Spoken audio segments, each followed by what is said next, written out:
what I believe is a recipe for economic growth. All right. What is the difference? Well, let's just stay on taxes. Right. Yeah, let's just stay on taxes for a moment here. Well, but what is virtually everything he just said about my tax plan is inaccurate. All right. So if the tax plan he described were a tax plan I was asked to support, I'd say absolutely not. I'm not looking for a $5 trillion tax cut. What I've said is I won't put in place a tax cut that adds to the deficit. That's part one.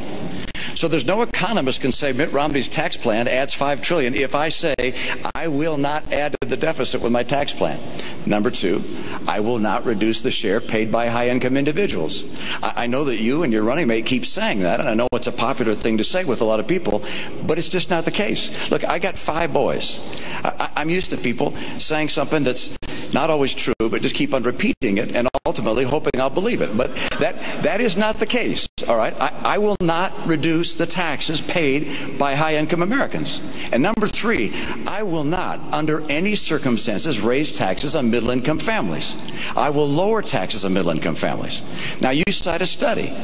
There's 6 other studies that looked at the study you described and say it's completely wrong. I saw a study that came out today that said you're going to raise taxes by $3,000 to $4,000 on middle-income families. There are all these studies out there.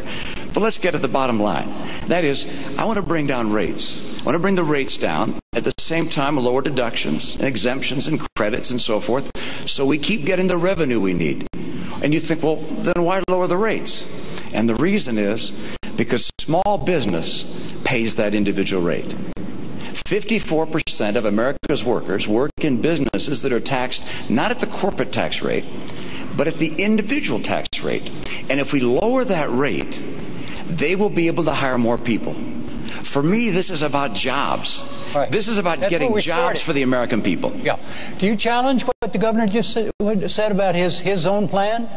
Well, for 18 months, he's been running on this tax plan. And now, 5 weeks before the election, he's saying that his big, bold idea is never mind.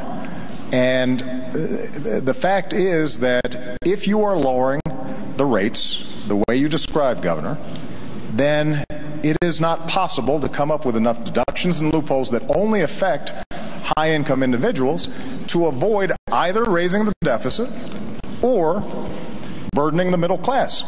It's math. It's arithmetic. Now, Governor Romney and I do share a deep interest in encouraging small business growth. So at the same time that my tax plan has already lowered taxes for 98% of families, I also lowered taxes for small businesses